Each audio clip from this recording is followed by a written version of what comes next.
All right, welcome to another episode of Soto Desperado plays Star Wars: The Old Republic on my character Soto.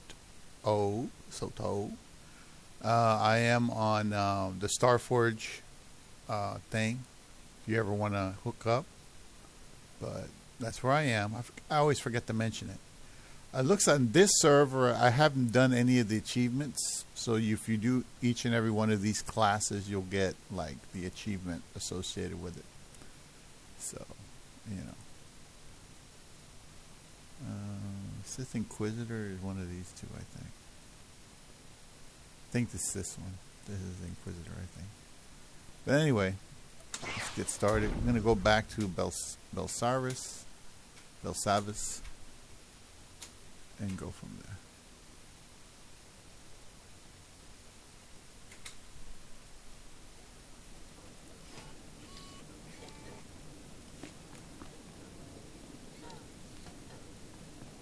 Alright, so I left off. I'll have to get going this direction. Yay! Now I do have some Anton lined up. This one is, I'm not funding a man's business. Mally Elizabeth disagree after Umar Johnson asked for money. Who made half of what you made, or a third of what you made, but he had a financial vision of an empire, a business, some sort of an entrepreneurial undertaking. See, I think that's dangerous. Stay with me. I think that's dangerous. Let me finish it, and then I want you to respond. And he needed you to help invest in his dream. And he gave you a definitive timeline. He said, give me 12 months or 24. No more than that. If you invest in me, I promise you what I'm going to build will equal where you are. Would you have a problem investing in him? What does investing in him mean? Let's say he needed $700 a month to help fuel this dream. He needed $700 for 24 months. Could you do it? You're reluctant. I am reluctant because what's the guarantee? There is no guarantees in love. There is no guarantees in romance. And also, I think context matters. How long have we been together? I agree. If it's just a guy that I met last year and all of a sudden he has these dreams and he wants me to fund it. Y'all been dating for about 2 years. You like him. There might even be some love there. And he's saying there might be some love there is crazy. There has to be some love there. Let's say there has to be a future there. And I think that's what I'm saying. Context matters. If I see myself with this man. But you didn't answer the question. Let's say all those things are there. Will you financially invest in him? So, the question is, Molly already shaking her head. All right, Molly, I'm coming to you first then. No, I'm not coming to Molly because she already shaking her head. I know where I'm going to go with this. The question is, should women invest in a man's future / dreams? I'm going to go with Quill because Quill was quiet in the last segment. Quill, should a woman invest in a man's future and dreams? If she wants his loyalty when he make it, yeah. If not, then I think that if a man got a vision and a plan and he's on ground zero, if you have the means to invest in him, you should, because once he make it, it's a wrap. He ain't gonna be no coming back to get you. Ain't gonna spin in a block. He might play with you, but he ain't gonna be there to actually marry you or do anything like that. So, yeah, I think a woman should rest in the right man though, because y'all be picking some of the craziest dudes to invest in. What's the right man, Quill? Give me some context. Character, number one. You gotta see, check his friends out, people who has influence on him, and maybe his family structure. But a lot of these girls be investing in chicks dudes that be just on their mom's couch in the basement, not doing nothing all day. And they'll be like, I see potential in them. Potential means you haven't done anything yet. So I just don't understand when women say they see potential in dudes who don't even have a job. Like, where's the potential? So, yeah, investing in the right dude could pay dividends. Like, it could be, like, you can literally have no worries once you make it. And a lot of women ain't willing to do that. I just call it spade a spade. So, That's Why just don't you think a lot of women are willing to do that, Quill? because they failed at it, investing in the wrong man. So if I Wait, was, hold on, Quill. Why is all of the ladies looking like they about to blow a gasket on here? they I see probably Because it's Jerry going dusty. crazy. I'm standing on Tom down there going Dusty. crazy. business. Molly up here going crazy. That's what you be Ava talking just about. looking. Dusty. Ava just looking. I just have resting bitch face. That's Hold all. on, That's just my face. wait. We gonna get there. We gonna man this out. And I'm gonna tell y'all. So I had watched this, and it was interesting to me. But I was told that I was wrong, so I was willing to learn. And I said, you know what? I'm gonna pose this as a question on Monday night because I'm curious. And Quill is very much in the same boat as the rest of the guys that was kind of telling me different than what I thought. So I'm gonna go to Molly first. Molly, what's going on? Tell me what your thoughts are. It's just dusty. I've kind of heard Dr. Umar say some dusty stuff like that before. But my thing is, okay, so we're not married and we've been together about 2 to 3 years. I'm good enough for you to ask for money, but I'm not good enough to be a wife. But I'm good enough to finance your operation for another year or two, and you're not my husband, and I have to wait until maybe your business might make it, and then you'll take me with you. But as we see from history, most men, they get things off of the back of a woman, and then they'll leave her for another woman. So I don't understand. And then why do you need a woman to be half of the man for you? So if I'm out here making an extra $700 a month to fund your dusty business that may or may not work, who's the man if I have to be the man? Who's the woman if I have to be the man for you? Wait, Molly, why is this business dusty? Why I gotta be dusty? It's dusty because you're not asking a grown man for a business loan. You're asking a woman. I'm the wrong person to ask. I'm so sorry. Anton, your followers are going to be so mad at me because Dr. Umar was the one person to speak on this because I don't think all black men are weak, but the ones he's talking to in that particular clip, he's talking to the weak beta males who always needed their mom, always needed a woman to do something for them because they're not a man. They can't do it themselves. You're not a husband. You can't be a husband. You can't come up with your own money to fund your own business. What can you do? What are you there for? As a woman, why would I be taking all of my options of other men off the table to fund your dusty business that you obviously won't even be able to be successful in because Come on, you Molly. need to do it for you? Tonight. And I'm not like... And then Dr. Umar also tried to sit there and pin women against women, make it about race, trying to make black women compete with white women for black men, a dusty black man at that. Dr. Umar, boo. You should be so ashamed of yourself, Dr. Umar. I'm sorry. Quill, I see you was responding to that. Quill, can you give us some more insight, sir, or what your thoughts are? Why his business plan gotta be dusty? He can literally have a legit business plan. Because you're not a husband. You're dusty. Dating for 2 years, and then you need me for another year or two to fund your dusty operation. Okay, so now what happens when I'll cheat and get, Who's gonna be the man if I gotta be the man? I'm gonna have me a little side thing, and you do what you gotta do. I'm not giving you no sex. I'm gonna get bust out by him, and I'll still play house with you. Yeah, and treat you like a little child. Because that's what you are. Because you need a grown woman to be the man for you. Because you ain't got no homeboys, no mentors, no uncles, no grandfather, nothing else. Men don't understand how dusty they are until a woman kind of puts it in perspective. I'm this little old woman, and I have to break my back to come up with almost $1,000 a month for you. Just go get a white girl then. Just go take the easy way. Who said anything about breaking your back to do anything? I'm just saying. No, because the question needs to be that Dr. Umar, he should have switched it. He should have said, black men, would you be willing to fund your woman's business for a year or two? No. And then when her business is up and popping, would you be okay? She could take you to the top because if you don't do it, there's gonna be a white man that's gonna be sitting there funding her business and taking all the good stuff that comes with it when you could have did the same thing. Like Dr. Umar should have flipped it because why is it okay for a black woman to do it? Well, I'm just gonna go and find a white man then. Quill. If it's so Well, easy hold for on, y'all hold to on, find y'all, a hold white on, man. y'all, hold on, y'all, hold on. We're gonna get there. Quill, what are your thoughts on this? I think Molly's tripping, man. Of course you do. Of Like, course. a lot of these women be delusional, bro. I don't know where they think all this money come from in the black community. Why are Like, you dating if you don't have money? we That's an make excuse. we make the least amount of money in America. The black woman makes 35,000 on average. The black man make about 45, 50 grand. Where y'all think all this money coming from to be doing it? So if y'all want to be in, y'all want us to marry y'all, but y'all don't want to be in it together when we trying to build together. So it doesn't make, it's a big contradiction.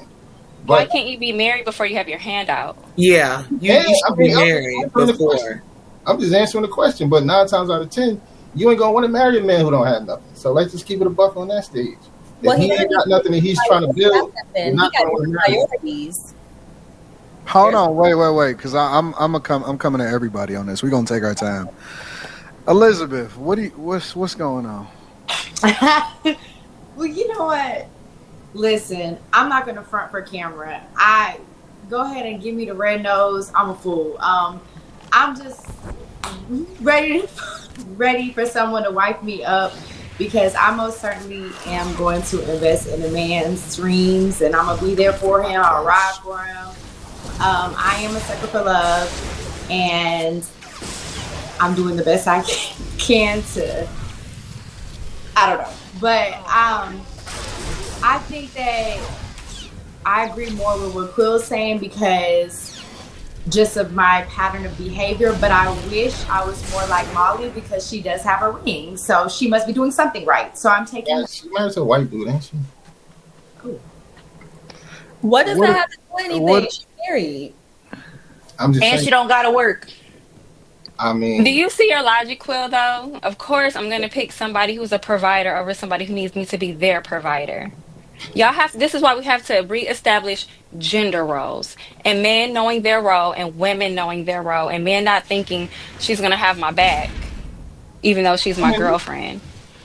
I mean, But to top it off, what are you? I do feel like Black men should have a chance to compete with other races just as well as white women don't have these conversations. Spanish women don't have these conversations. When their man comes to them and asks for money or support willingly, gladly.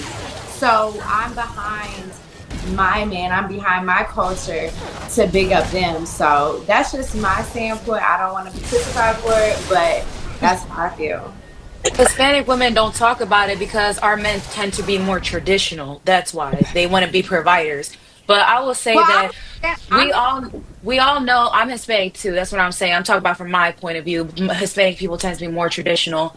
But from what I know, the logic of what the reality is, women are born with our value. Men have to create their value. And the most valuable thing that a woman can give to a man is our time and our womb.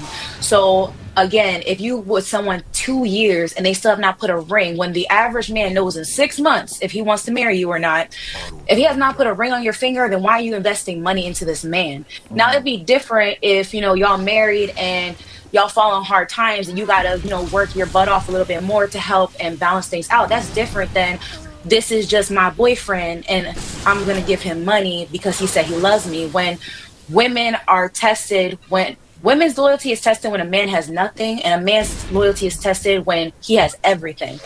And I'm not about to make this investment into a man if he don't have some type of investment in me, aka being his wife. Okay, let me go ahead and say this real quick. So, y'all are all making beautiful points, and I love what Molly said there, the dusty business, et cetera, et cetera. But let's just be real. We know that there is a sister that we are friends with right now that is supporting a dusty ass person right now, and they're doing just fine. And what I can say is he did mention if that man has good character, if he has all of that, y'all in love, you got good character, et cetera, it's going somewhere. There's potential. Would you support that man or not? I highly believe that our sisters definitely need to start supporting their man, especially if they're with him. If you've been with him that long already, regardless if you're married or not married, something in you is making you stay with that man. So if you are already in the pathway of creating this life with this person, why not help the plan, help the vision, regardless if that is there or not? Because you weren't thinking of marriage when you got past a year. You wasn't thinking of marriage when you got past 2 years. So we're not talking about the ones that are like, as soon as I go into this relationship, yeah, we're dating, okay, marriage. We're not talking about those situations. We're talking about the ones that's already in the situation. You done already been laying it down, busting it wide open for the man, and been giving him, et cetera, et cetera. You're investing in this man anyway. So what is the problem with the money and putting it towards a vision? I'm trying to understand that. Because I think black women just overvalue money. That's just my opinion. They overvalue money, and they think that money makes them more valuable to us. It don't. It's your loyalty, exclusivity. Men will pay for exclusivity. So, wait, Quill, hold on. Let me give me a second. But that kind of goes against your original point. How so? Because you're saying that men don't care about money, but then you're saying that a woman should invest in a man with her money. No, what I was saying was that women overvalue money. So they'll say a man with low character with a lot of money, they'll deal with him. But a man with no. But the question is, should a woman invest in a man? Though, I believe so. But I believe I was responding to Kamaya. Oh, okay, I got you. Okay, so you was just responding to what she was. Yeah, she was saying what's the problem. Who all is married here other than Mom? I was. So.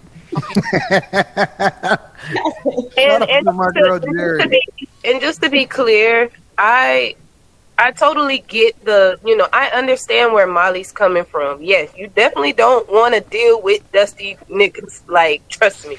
Everybody out there in the chat, understand we're not doing this for the ones that are just sitting in the basement with their grandma and their mama's house, not doing nothing, not making no moves, not ambitious. We're not doing that.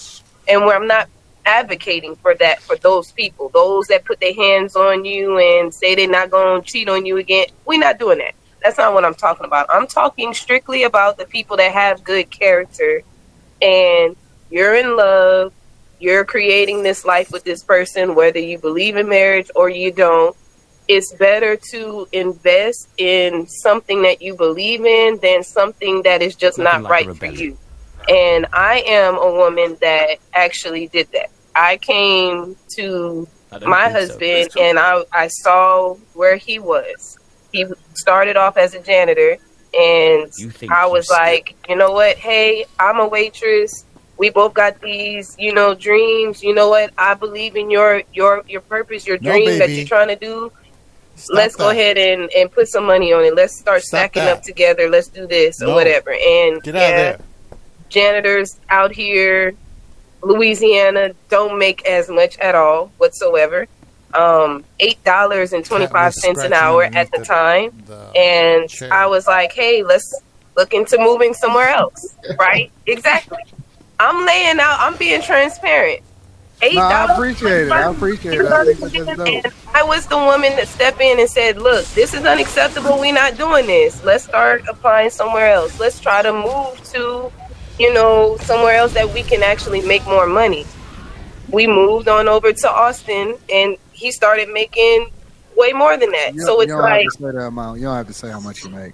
Right. I'm just saying, it's the woman is the one that gives the influence. So yeah, it may not be grand at first, but if that woman, it can be the backbone to help push the man in a direction that's going to better help the entire, vision and the plan, then so be it. But I mean, not everybody value the same thing as us. Like, I definitely value marriage, but I talk to a lot of females that are like, no, I don't want no certificate. That don't mean nothing to me. Like, but it's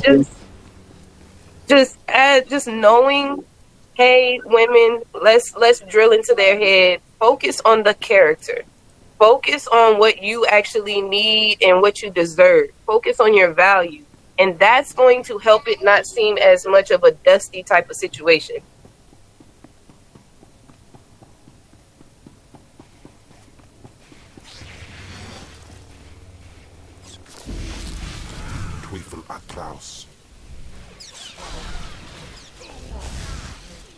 Well, I'm not one for relationships, so.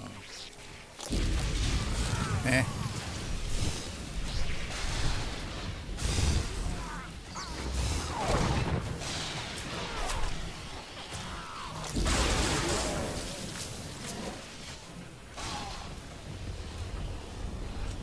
I wouldn't know what to say about it, really.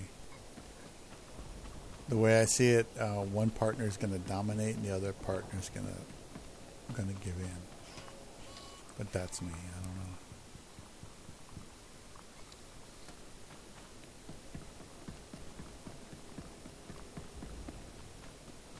Could be wrong. Let's go back here.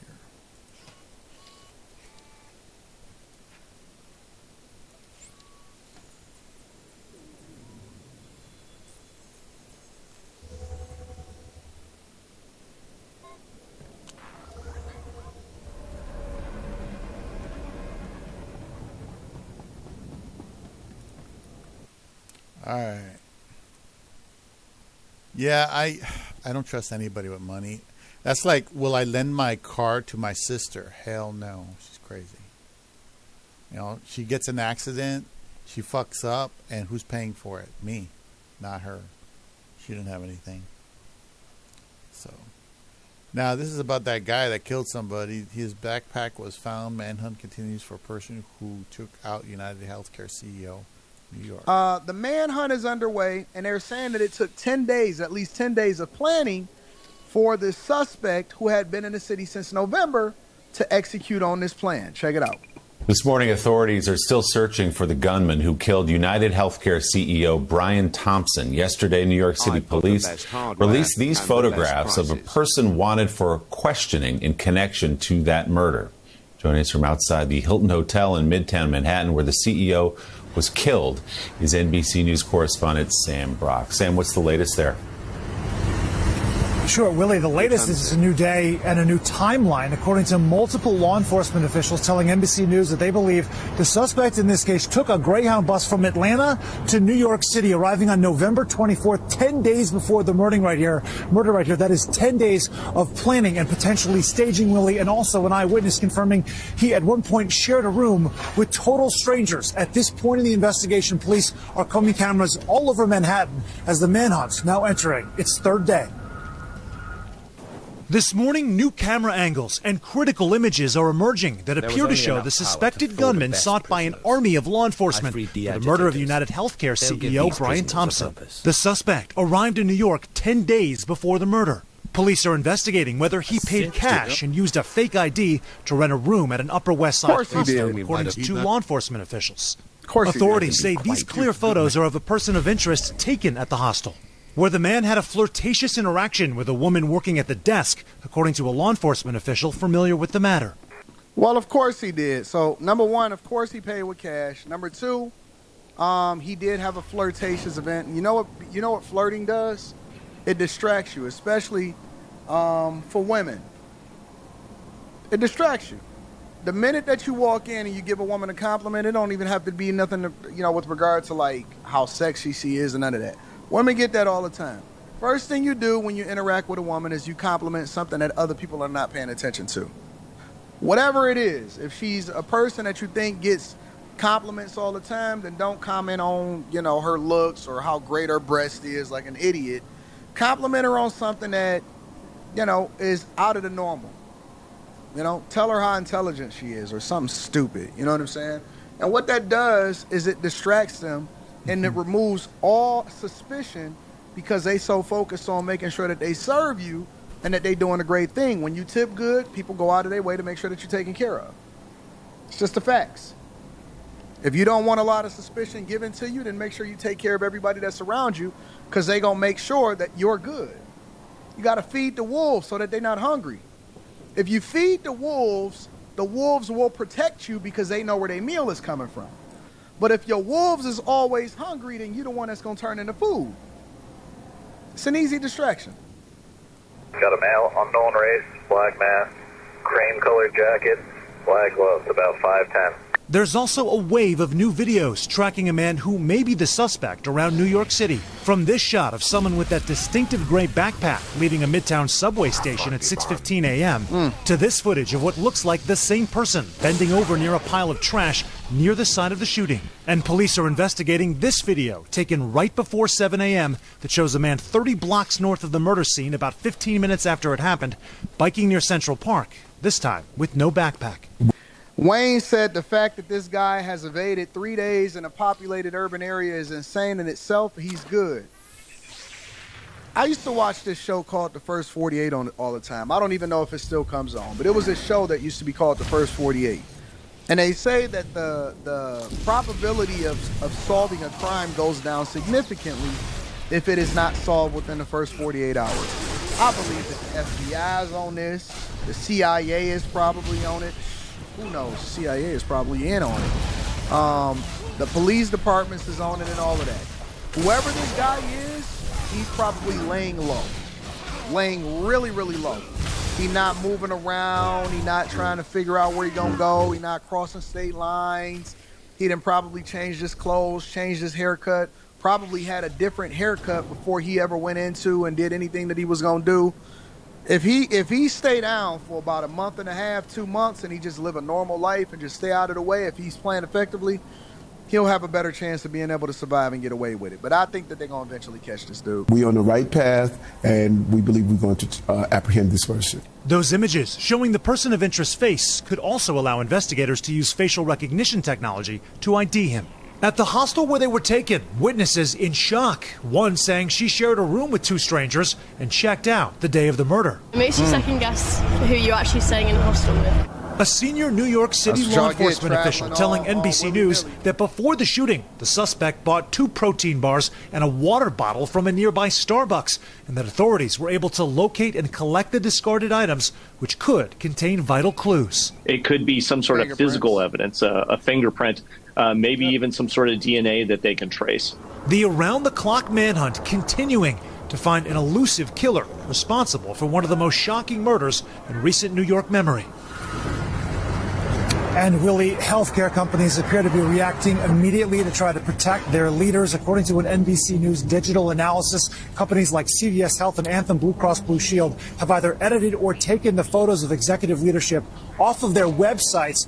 CVS Health confirming they did, in fact, take those photos off today. We're still waiting to hear back from Anthem Blue Cross Blue Shield, but it is interesting in this wider conversation right now.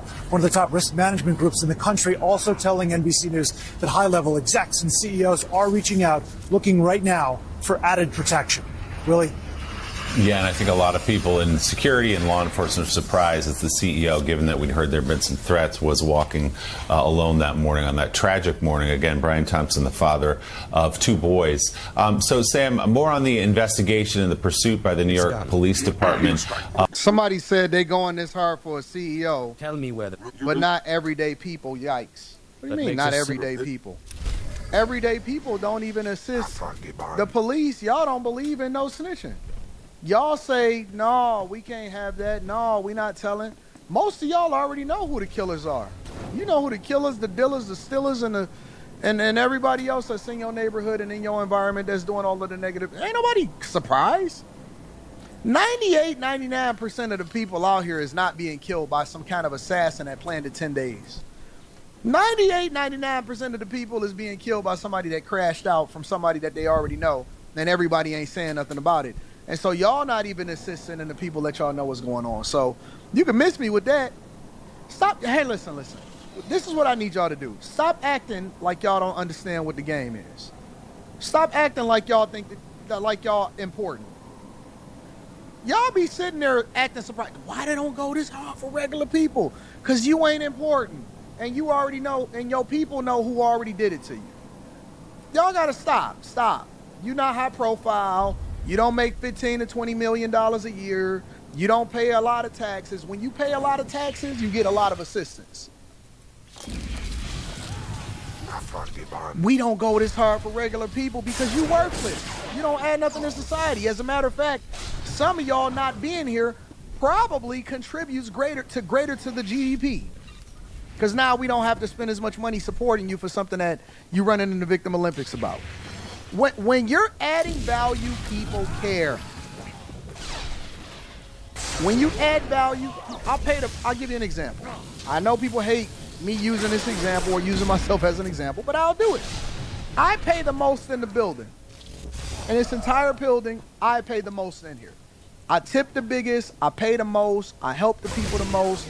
I even hired a person that used to work here as a valet. He now works for me in another capacity. You know what that yields? Love. You know why? Because people like being around people that take care of them. So the owners call me on a regular basis, or they meet me and they say, Anton, can we go out for dinner? It's the honest to God truth. They call my wife and check on her and making sure that everything is happy. Hey, you gonna stick around, right? They know that I got a platform and they don't want to get any negative publicity because I have one of the biggest platforms inside of Michigan. You know what that is? It's called power. It's called power. Whenever I even get an order, the concierge come and pick up my trash. They pick up my trash. They come and check on me. If I put in a request, hey man, I'm a little bit chilly. Immediately they there. It just is what it is. It's life. Y'all be acting like y'all so important. I'm a regular person. I'm on social services. Why they not hunting down my person's killer? Get on out of here. You're not even they don't care nothing about you. You're not that important to them because you haven't made yourself important in society. That's the truth. That's the honest to God. That's the part that people hate about me is that I will tell you the truth. I don't really care. People, here we go. It's going to be another sad sap that's out here making a video. Anton is not caring about my circumstances. He don't really take into account what I'm going through. Guess what society cares about? Not what you're going through. Because you don't have no value. You don't have no value. Nobody cares. Nobody cares. If you are dumpster diving every day, the only thing they want to do is make sure the police protect them from you for going inside of the dumpster because you're making them look bad. Nobody cares. If you want to have somebody care about you, you need to add value into their life. That's the truth. The only person that ever cared about you is your mama. Your daddy didn't even care about you. That's why he didn't stick around. He didn't even check on you. You got to hunt him down instead of him hunting you down to find out what happened to his son 18 years later. Now you got to go and find out who your daddy is. Only your mama cared about you. Because you didn't add no value into society. If you want people to care, then you got to be meaningful. You got to be purposeful. You got to add value into people's lives. That's the truth. They don't care about regular folk. Are you an asset or are you a liability? The only thing I care about is if you get the piss out of my face. That's how society treats you. I'm sorry, I shouldn't have said that. You know what? My bad. I apologize. Everybody cares about you. You are good. And we really, really do care, even though you are a nuisance. You always trolling. And you say some of the most negative things in the chat and in society. We really care. Hey, did somebody check on them? But for people that make themselves visible and they're nice to people and they add value into other people's lives, we remember when they're not around. Hey, hold on. And anybody see sister? Anybody got her phone number? Make sure y'all check on her. I ain't seen her in a while. I don't like that. Is she there? Is she this? You know why? Because sister is one of the most sweetest people in the world. If she never gave nothing but, hey, y'all, where Messi been at? If your car didn't pull up for 2 days straight, or if you didn't text me, I'll be like, hey, man, what you doing? You breaking up what we got going on, because this is outside of the norm. If I didn't see Oswald pulling up at a meetup, hey, where that tall drinking water at? We ain't seen her in a while. We pay attention to the people that's valuable. We don't focus on the dusties. And if you want to add value into people's lives and you want to be remembered, then you have to do things that is positive and add value into people's lives. Otherwise, ain't nobody checking for you. Don't nobody care about you. They're going to forget about you tomorrow. Of the suspect, the person of interest whose face we saw on the security camera from the hostel. As we now move 48 hours away from the murder of the chief executive of America's largest healthcare institution, where do they feel like they are in the investigation right now? Sure. At this point, we're still waiting for an identity. Even Eric D. Hey, man, y'all seen Eric D? He crazy, but he our crazy. He our crazy cousin. Hey, where Eric D at? We don't know what we talk junk all the time about Eric D. Hey, man, Eric D crazy. He need to come over to the Democratic Party. Y'all would go crazy if y'all ain't see Eric D in the chat. Hey, man, y'all act like y'all wouldn't care. Hey, you gonna whisper it, though. You seen Eric? I ain't seen him on After Hours. I ain't seen him on Millionaire Morning Show. What happened to him? Ah, that's my guy, Eric. What up, what up, what up? Oh, here come Eric with the trolling again. People care about people that add value into their life. It just is what it is. Violence. You a nobody because you a nobody. And for all of y'all that always say, and I know this is completely off the cuff, but this is what we do on the Millionaire Morning Show. This is the Millionaire Derailment Show. For all of y'all that always say, and see, listen to what you say on a regular basis. You say this, you be like, that's why I stick to myself. I don't say nothing to nobody. Well, nobody cares about you either. That's what happens when you always stick to yourself. And it's cool to be out the way and not in trouble. But when you don't have nothing to say to nobody, nobody cares about you because you're not memorable. Ain't nobody checking for you. You pass away in your house, they don't find you till 20 days later because they got a smell, not because nobody sent something out. If I didn't show up tomorrow, people would be trying to fix. If I miss the Millionaire Morning Show without an announcement, there is so many people that would be hunting me down. You know why? Because I add value into their life. One way or another, either my enemies. What's going on? What you doing? Because they want to know. Really, it's not clear that law enforcement knows the specific identity, although they may, of the person they're looking for. But this sort of portrait of camera images is fascinating when you look at the swath of how far it spreads, really from 54th Street, where I'm standing, to potentially video of someone who could be the suspect on a bike 30 blocks to our north. So we know at this point that it encompasses a large area from Midtown to really the Upper West Side, and then all the way up to 103rd Street, right? Like 50 blocks from where we are right now at this hostel where police are investigating whether or not he used a fake ID, paid with cash. Here's what's critical about this bus trip. Even if it was a fake ID at the hostel, police can go through the ticket passenger list there and be able to find out whether or not an identity matches something they have on file with this particular person. So maybe there's a lead in that vein, but your guess right now. The one on the right, the picture on the right looks like a girl. I don't know if that's AI, if they use some mishmash crop of photos to put together something. Captain Vandal. You know what I'm saying? It honestly, Captain Vandal, the alien. The one on the right, the picture, the photo on the right, it looks like a girl. Looks like a European girl. And then the one on the left looks like a European man. I don't know. The one on the right looked like a straight up girl. But I don't know, man. It's getting dim. It's getting dim out here in these streets. They haven't found this person, so it should be interesting of how that's going to play out. So as usual, I'll keep you guys up to date on what's going on out in these streets.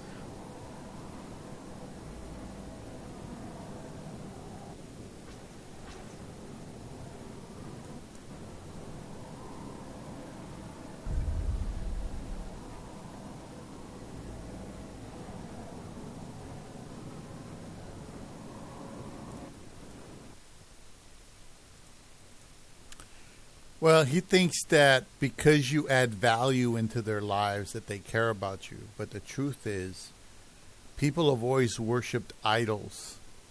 And Anton, believe it or not, is an idol. And people always pay attention to their idols, whether they're movie stars, rock stars, politicians, men of God, you name it. And that's what that is. People are under the illusion that they have to follow an idol. And they don't have to. But if you don't follow an idol, you'll be following your own heart, and who knows where that'll go. Usually get you in trouble. Because passions go crazy. They go wild. Canadian Prime Minister... I want to give y'all, because now there's some leaks that's coming out as far as the meeting with what Prime Minister Trudeau meeting was when he flew down to Mar-a-Lago to have dinner, lunch, and Thanksgiving with Trump. And he had to go and kiss the ring. So there's been leaks about the conversation, and they saying that he had to kiss the ring. Make sure y'all hit a like for the algorithm, subscribe to the channel, and turn on your notifications. Let's rock. Days after promising to impose huge tariffs that have the potential to cripple Canada's economy, President-elect Donald Trump sat down for dinner with the Prime Minister at his Florida resort. A hastily arranged visit both sides say was a success. It was a very warm, cordial meeting, and I saw very much the mutual respect and warmth between the two leaders. Public Safety Minister Dominic LeBlanc was part of the small Canadian delegation that dined at Mar-a-Lago, Trump's sprawling estate on Palm Beach. While Trump has called Trudeau weak, dishonest, and a far-left lunatic in the past, there was none of that sort of talk Friday night, LeBlanc says.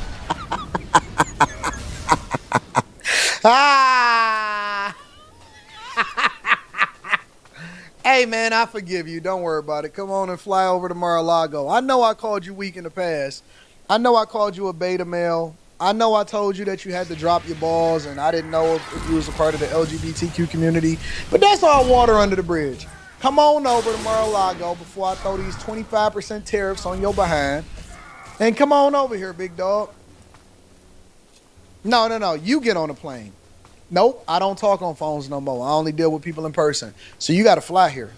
Either you fly straight down from Canada, or we can have these 25% tariffs. What you gonna do? What you gonna do? I said yesterday when I was looking at him, and I said, you know what? He just kind of like a beta male. What's going on over in Canada? Canada, what's up with y'all? Y'all and y'all feminine energy? Canada, y'all doing the same thing that we did in 2020? What the hell is going on over in Canada? Imagine calling somebody all of those things only to come back and have them fly to try to negotiate with you, to beg you not to put tariffs on our country because it will absolutely cripple our economy. Don't worry about it. He walked us to the cars, to the front door of Mar-a-Lago. He said to the Prime Minister, keep in touch, call me anytime, talk soon. Trudeau promised Trump more money for better resources at the border to stem the flow of migrants and drugs. Ooh, so we've learned from our 2016 snafu. We've learned. We've become a little bit better at strategy. Before we even get into office, he already got the Canadian Prime Minister flying down. Before we even get into office, Mexico's Claudia Sheinbaum, she a little tougher. She a little bit more stubborn. You know how women are. Women, they got that pride. They don't necessarily want to tell you that they was wrong. They just want to come in and lay next to you, get naked and then scoot next to you. No, I want an apology. I don't want you. Okay. I want an apology too, but don't put your clothes back on. That's what I say. No, you know you was wrong, but don't put your clothes back on. Just come on, scoot back into bed. Women are a little bit tougher, so I expect for Claudia to have some pride. She may lose about $10 billion before she give in to the demands of what we got fully.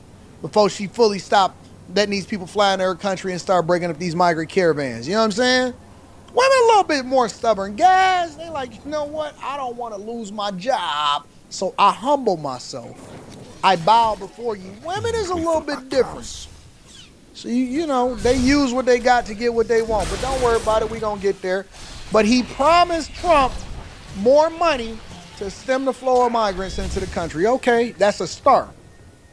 Now, I'm not saying that I'm going to take away the 25% tariffs, but that's a start. Let's start there and let's continue. Drugs into the U.S., something that was well received by Trump, who called... Why are you turning me down? Don't turn me down, Ashley. Don't you... This is the greatest news show on the face of the earth. Ashley, don't you turn me down, because you know I'm telling the truth. That's what it is. That's why it's so hard to negotiate. That's why I don't want women in office. I ain't got time for that. So you gonna use what you got to get what you want? Nah, that's not how we negotiate. We negotiate face to face like men. Don't walk in here naked talking about I want to talk about tariffs. Nope. I got a wife, and I forgot what her name is, but I got a wife. No, your apology. You ain't said no words talking about I apologized last night. What you mean you apologized last night? I didn't hear nothing. You ain't said no words talking about you apologized last night. No, you didn't. No, you didn't. Let me get around too. Let's continue. The meeting very productive on social media. Trudeau left Florida with a smile. It was an excellent conversation. One of the things that is fairly unique about President Trump is how much he values personal relationships. This former Trump official says Trudeau's visit was a diplomatic coup. It could help Canada avoid the worst of Trump's protectionist policies, he says. And I think the willingness of Prime Minister Trudeau to fly down to Mar-a-Lago and meet with him personally is a very significant move, and one that I think was appreciated.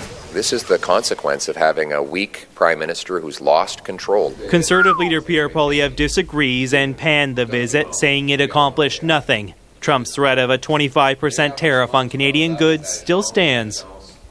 Normally, when a prime minister goes to the United States to meet a president, they're looking to make gains. What gains did we hear from Mr. Trudeau? None.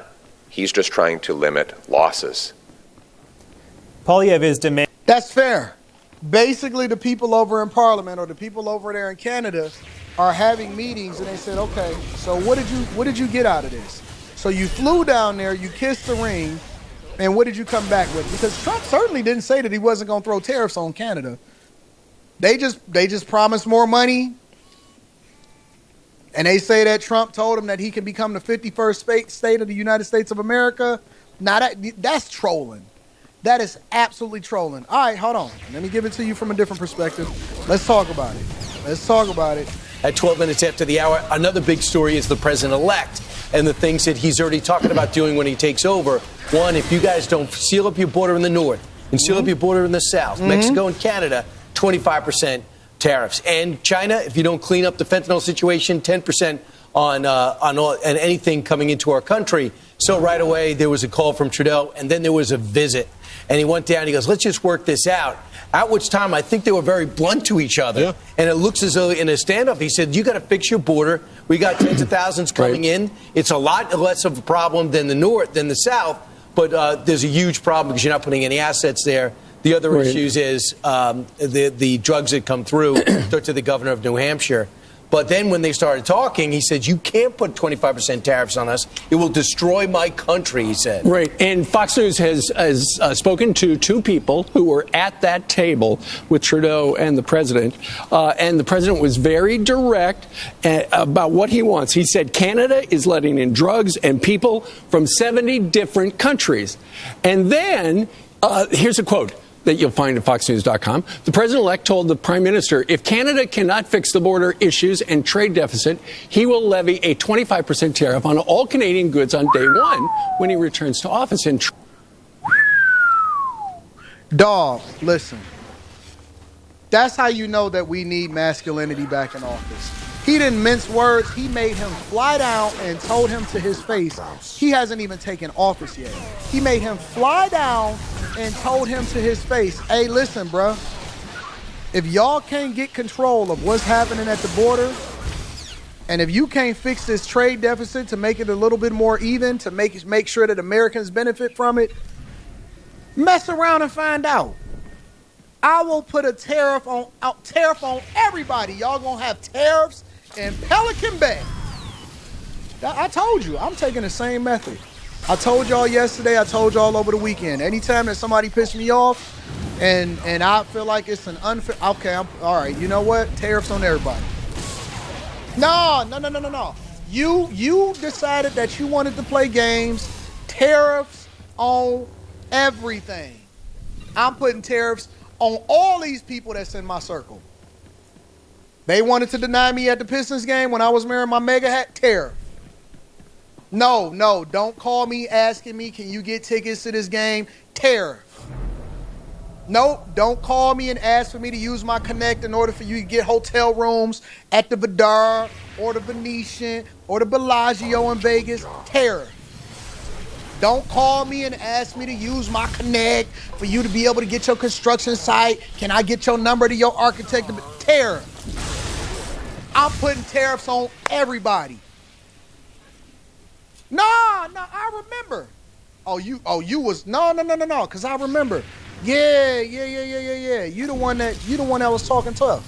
Tariff on everybody. Oh, don't raise my rent. No, tariff. Tariff. We don't have rent control here in Michigan. Tariff on everybody. That's why I want to own everything. I want to own everything. Tariff. What? Tariff. Tariff on everything and everybody. I'm throwing tariffs on the world. And what did Trudeau tell Trump after he said, if you don't get it together by the time I get into office, this is what's going to happen? Trudeau, there was a little laughter there. Then Trudeau told him he can't levy the tariff because it would kill the Canadian economy completely. And Trump replied, asking, so your country can't survive unless it's ripping off the U.S. to the tune of $100 billion. And then Trump suggested to Trudeau that Canada become the 51st state, which caused the Prime Minister and others to laugh nervously. Oh, dog. I suggest everybody go and pick up Trump's book called The Art of the Deal. He begged me and he said, dog, if you put a tariff on our country, it absolutely destroys our country as a whole. You know what Trump said? He said, so you telling me, word for word, he says, so what you gonna sit here and tell me also over here at Mar-a-Lago is that your country can't survive unless you ripping off U.S. consumers to the tune of $100 billion a year? Well, I suggest you go ahead and become the 51st state of the United States of America. And then they did one of these. Dog, listen. Man, come on. Y'all got to give Trump credit because he's governing better than Biden ever did, and he ain't even in office yet. You got to give him credit. Hold him to his face. No mincing words, no bodyguards, no nothing. Sitting right next. So you telling me y'all can't survive? Y'all can't survive unless y'all ripping us off by $100 billion a year?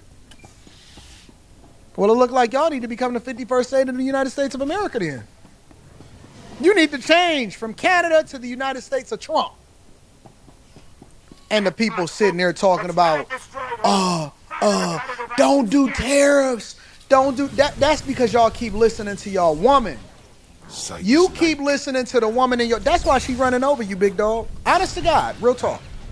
This is why women feel confident running over men. You know why? Because you keep giving in to her. She telling you, not because she want to control you, but she doing the best that she can because she know that you won't pick it up and drop your balls and leave this household. You think that she want to be sitting there talking about where we need to pay bills? Most women that I know don't even want to know where the money coming from. They just want to spend. They just want to be able to wake up and spend and do what they want to do when they want to do it, and then they going to come home and give you that thing. That's a fact, though. We done became so feminized that we are looking to our femininity in order to make decisions. And that's why when they sitting there talking about, but tariffs, Trump is going to put tariffs. No, it's going to fix us. It's going to fix the trade deficit, have more money coming into the U.S. economy, lower the cost of living, lower the cost of goods and services, keep more jobs in the United States of America, and force everybody else to pay their fair share. It ain't rich people that need to pay more money. It ain't the middle class people that need to pay more money. It's these other countries that we subsidize in order to make them feel good about themselves when they need to get their act together, because if you ain't got your act together, you lowering the property values. It's the same thing when we out here talking to our neighbors. I told my neighbor one day back when I was in there, I said, dog, you gonna have to cut your grass, dog. You got to cut your grass. I'm trying to sell my house. We trying to get up out of the hood. How I'm going to sell my house and your grass is big? You bringing down the property values, dog. Real talk. But y'all sit here and keep negotiating with these terrorists. These women keep telling y'all to be in y'all femininity. Dog, I'm not negotiating with no woman. Woman, sit down over there and let me do what I do. I'll talk to you later. I told you to go and get a massage. What you still doing here for? The next time that a woman tell you what you can't do when you doing the thing that's in the best interest of the family, talk to her and say, hey, you count my money? Oh, you count money now. What did I tell you to do? What did I tell you to do? That's how I deal with Rita all day long. What did I tell you to do? You know, didn't I tell you to take a nap? That's why you tired, you sleepy. Put your phone down. Here, give me that phone. Take her phone, plug it up. Put that phone down. Time to take a nap. She just do like this. She just fall asleep immediately. Just fall asleep immediately. Because she ain't got nothing better to do but go to sleep, get a nap, get your rest on. Girl, you up here sitting here talking about what that ain't your problem. Put that phone down and go to sleep. She can't wait to take a nap. Can't wait for somebody to tell her to take a nap. Take a nap. Getting in grown man business. That's what Trump said. All right, enough. Get the feminine men out of office. We no longer negotiating. We gonna put tariffs on everybody.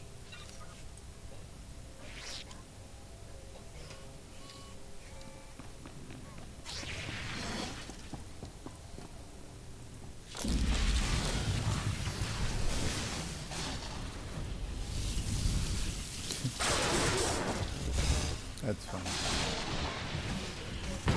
Do what, John?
Who exactly is what?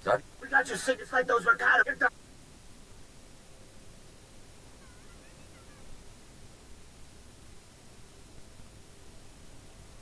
The things I'd...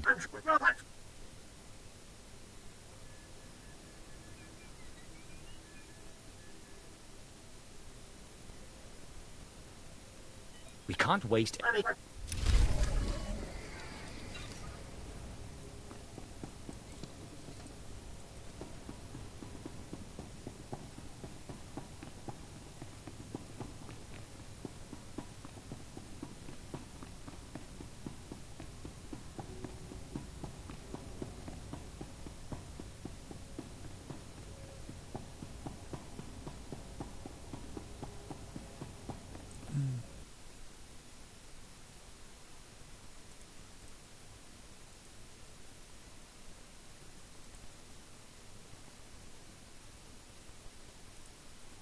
4 fired employees and several other people are accusing the mayor's office over in Chicago of abusing their powers. Check it out.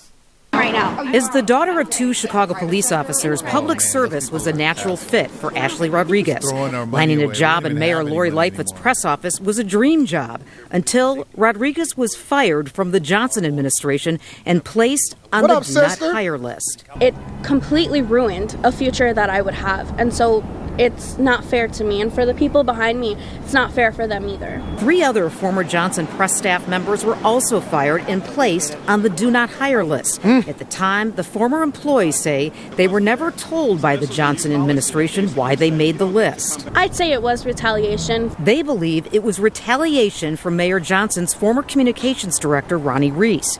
Public records show former employees spoke up about Reese's behavior that allegedly included harassment, sexism, and racism. I witnessed a difference in the treatment of male staffers and female staffers, yes. In a statement, Reese denies all allegations. He was fired in October and not placed on the Do Not Hire list.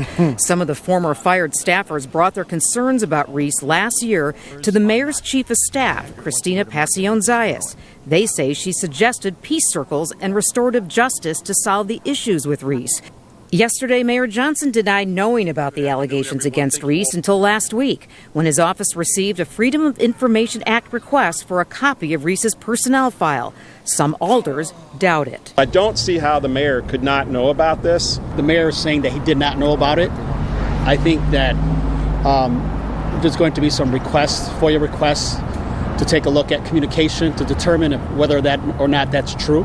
The 4 former City Hall employees were taken off the Do Not Hire list following an appeal, but it took over a year. The Do Not Hire list is usually reserved for former employees who are accused of serious misconduct or criminal activity. Yeah, it's clearly retaliation. Obviously, it's retaliation. A couple different things here. Number one, whistleblowers are never welcome in any environment. And I'm not saying that you shouldn't blow the whistle, but most times they look at that as, and this is separate from the mayor's office, they look at that as being a tattletale and a person that's not a cultural fit.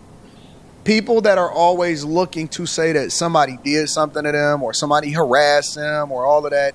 And I don't know what the request was. I don't know if they actually, if he actually harassed somebody or something like that. I can't speak to it because I'm not familiar with the situation.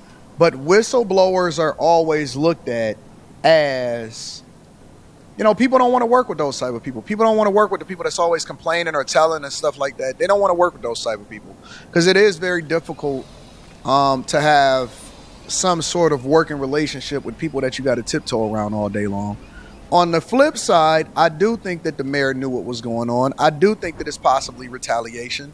And that's just the way that it go. A lot of times y'all don't understand that y'all are work for hire. Like, you are an at-will employee. And so if you are not meeting the expectations or you're not fitting in, even as corporate people, and I think that a lot of people are used to having union jobs and stuff where is all based off of seniority and all of this stuff. But in most instances, that you work in any corporate environment or if you work in any, legislative environment, you are an at-will employee. And so if you don't fit, then you get fired. So interesting. I'll keep an eye on that. In addition to that, Trump is vowing to block the sale of U.S. Steel to a Japanese company. Check it out. President-elect Trump has delivered a gut punch to Nippon Steel's bid to buy U.S. Steel. In a social media post, Trump says he will block the sale and that he'll make U.S. Steel great again through tax incentives and tariffs. So is the deal really dead? What's the future of steelmaking in our region? KDKA lead investigator Andy Sheehan putting those questions to steelworkers and Governor Shapiro. At 150 years old, the Mon Valley Works Edgar Thompson plant is in desperate need of an overhaul. And though Nippon Steel has promised $1 billion in upgrades, the United Steelworkers oppose U.S. Steel's sale to the Japanese steelmaker, even if steelworkers themselves are divided. I'm on the side of making steel.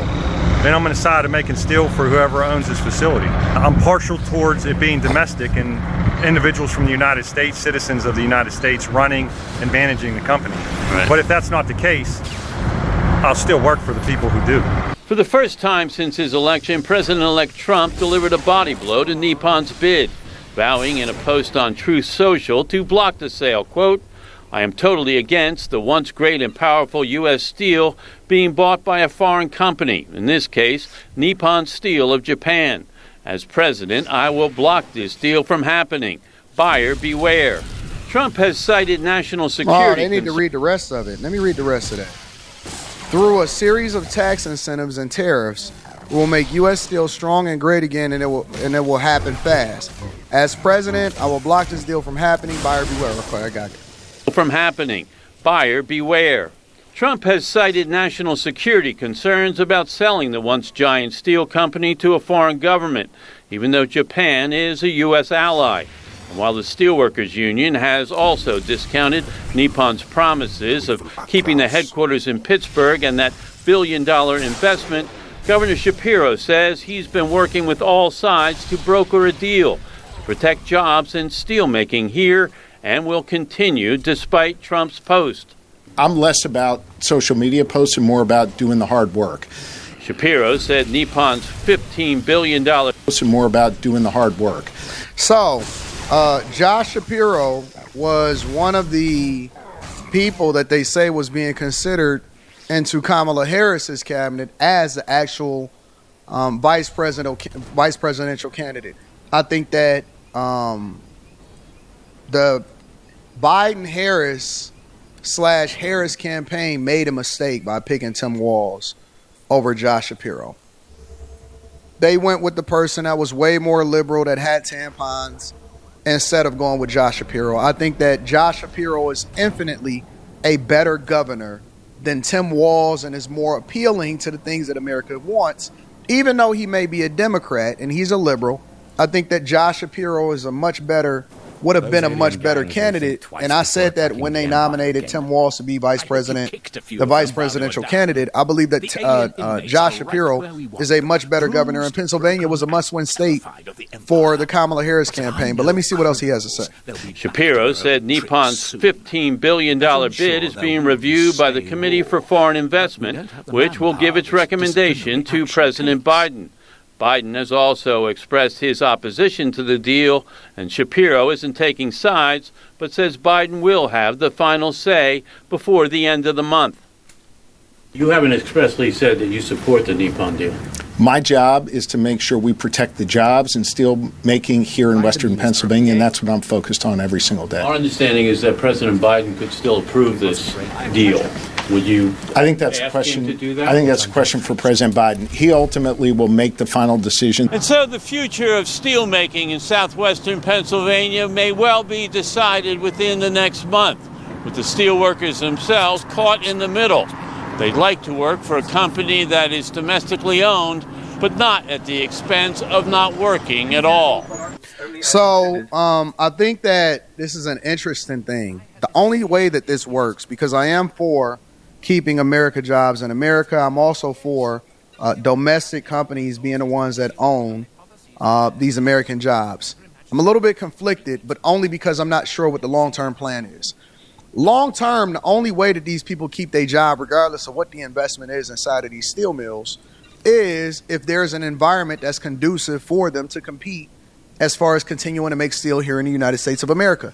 If you don't have manufacturing here, if we don't have cars being made here, if we're not protecting the auto industry, if we're not protecting the manufacturing of refrigerators and you know, all of these different devices that we then make that is made from steel, if we're not protecting all of the manufacturers of washing machines and dishwashers and dryers and the industries here, then it doesn't matter whether or not Nippon Steel comes in and they try to buy the domestic steel maker regardless, because eventually they're going to outsource it if they can't turn this into a profitable venture. So you can upgrade the equipment. You can say that they're going to buy it, that they're committed to keeping jobs there. Let's be clear. If they're not making money, then they will not keep that thing open. And I've seen it. I've seen it in Gary, Indiana. I've seen it here in Michigan. in Pittsburgh, it would happen there too. So we can look at this both from a short term and from a long term perspective. The fact of the matter is, if it is more profitable for the prices of steel to go up and the manufacturing so that we can keep it domestic, if that is the long term play, then that would be best for America. But to have a foreign company at the same time over the long term, because really what they would do is they would say, well, we're going to invest $1 billion into updating all of the manufacturing. Well, that won't necessarily keep jobs. That won't necessarily bring new jobs. A lot of times what that does is that forces them to run more efficient. They pare it down. They say, okay, well, we're going to build a blast furnace over here, and we're going to build a pickling line over there. And then they get rid of everything else, and then they have a shell of a company of what they used to, and then they take their customers, and then they start manufacturing steel in other facilities that don't necessarily keep jobs inside of the United States of America. So beware of promises of foreign countries that then say, oh, no, we're going to keep jobs here. How many jobs? What does that look like? For what term? Do you abide by what the rules and the laws are of steel makers inside of Pittsburgh? And what is the long-term play? So I think that there's more to this, and it's a lot more complex than just looking at it on the surface and saying, yes, this is the way that it needs to go. All right, so I'm paying attention to that. I'll continue to keep y'all up to date on that. And then last but not least, here in Quick Hits, Biden decided that he wanted to give $1 billion in new aid to Africa. Check it out. Being all in on Africa means making sure African voices are heard at the tables that matter most. This guy's got to go, man. Under my leadership, the United States we brought in the African Union as a permanent member of the G20 economies. Yeah, paid off. And we insisted on more African representation among the leaders of the International Monetary Fund and other world financial institutions. Another DEI. We've also pushed to ensure that developing nations do not have to choose between paying down unsustainable debt and being able to invest in their own people. And we're using our own voice to increase Africa's presence in the UN Security Council at the United Nations. That should happen. You can clap for that, folks. You should be in there. Whenever you got to tell people that they should clap for it, then it's a problem. And all I hear is DEI, honestly.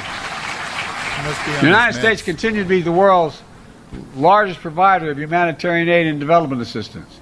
And that's going to increase. That's the right thing for the wealthiest nation in the world to do.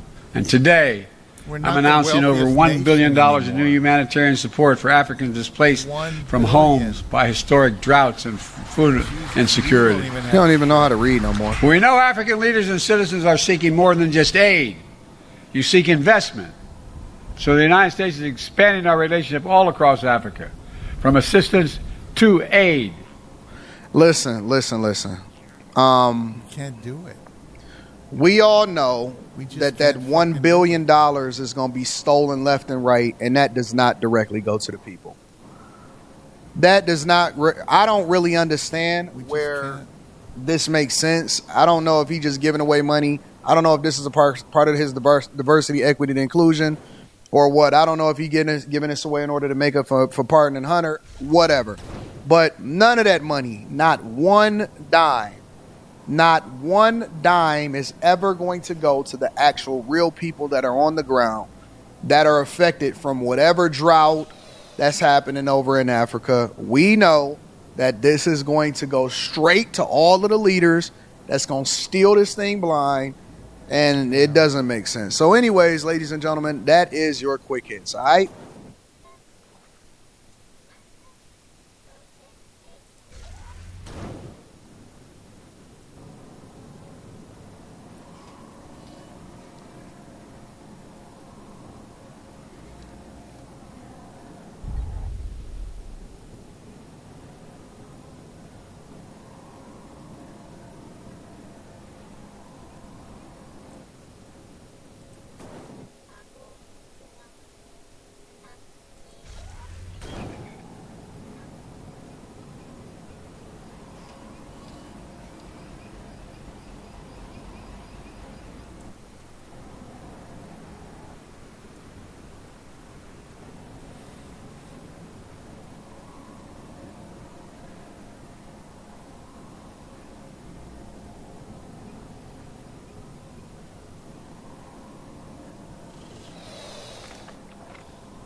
Jeez. How do I get in there? I think this is closed.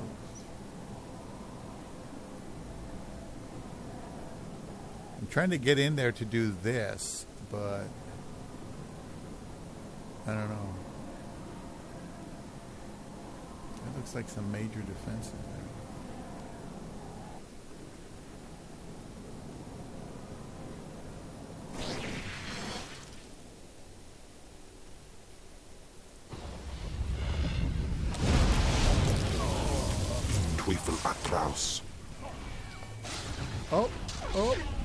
Oh, I'm not getting in there. I am not getting in there. No, no, no.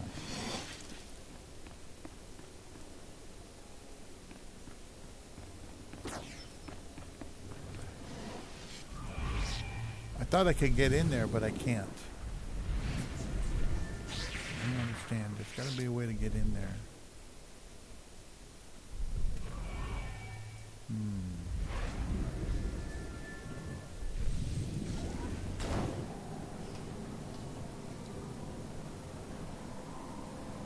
Well, let me go back the other way, and maybe there's another way to get in there. I don't know. All I can say is it doesn't look really good. But I could try to go in here.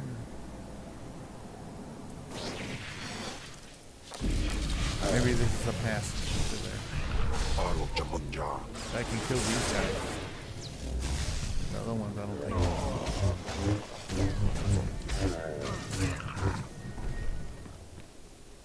Okay. Might be on the right track.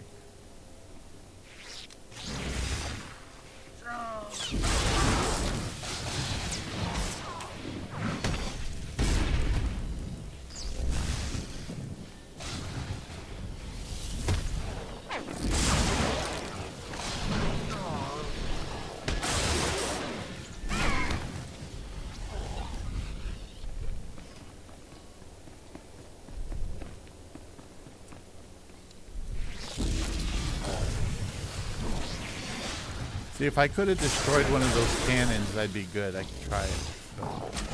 Because I couldn't touch those cannons, that told me everything I needed to know.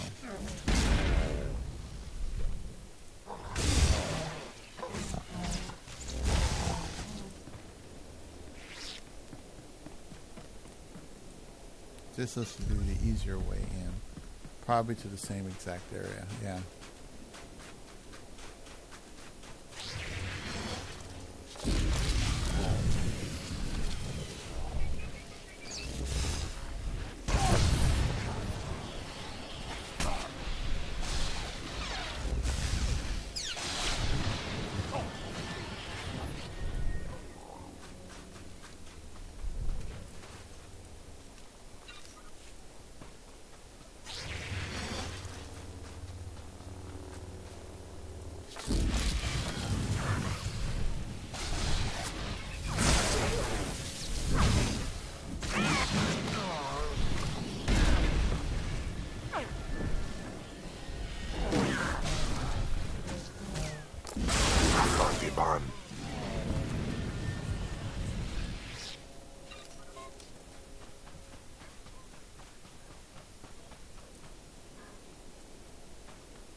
All right.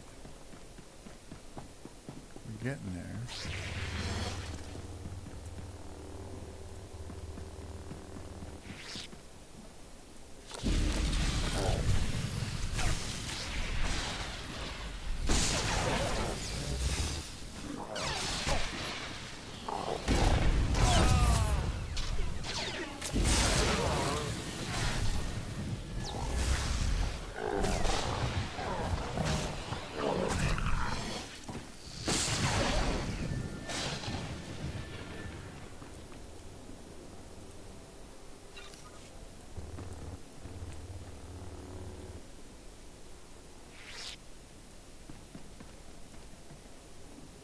Thought I saw. Oh, here it is.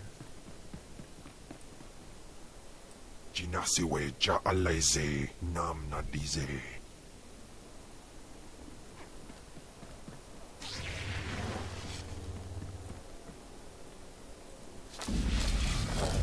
Baru jamunja.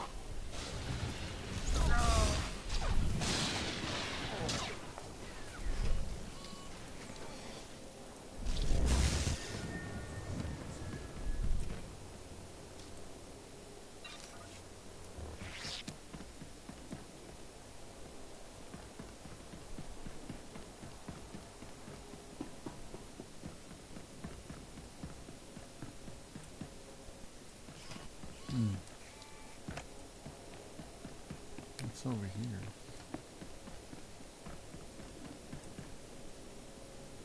I guess there's nothing over there.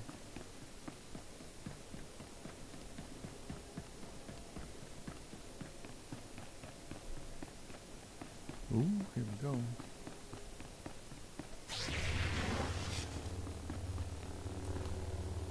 Alright. It's about 1:22. Probably going to wind up ending the video here.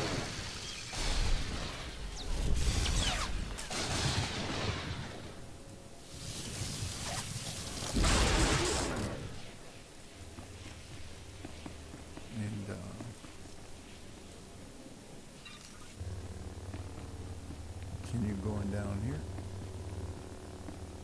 I'm going to go ahead and stop the video now, and I'll just start up another one. It's already an hour and 22 minutes.